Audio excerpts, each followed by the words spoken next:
مظلوم کی بد دعا سے ڈرو کیونکہ اس کی بد دعا کے شعلے آسمان کی طرف جاتے ہیں۔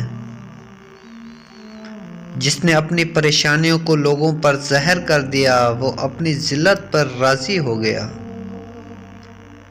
غصہ بھڑکتی ہوئی آگ ہے، جو پی گیا اس نے آگ بجھائی، اور جو ضبط نہ کر سکا وہ پہلے خود اس میں جلتا ہے۔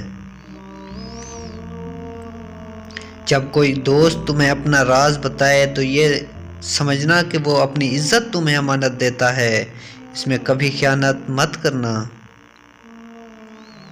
جہاں آپ کی عزت نہ ہو وہاں مت جایا کرو، وہاں کھانا سونے کی پلیٹوں میں اور چاندی کے چمچ میں ہی کیوں نہ دیا جائے۔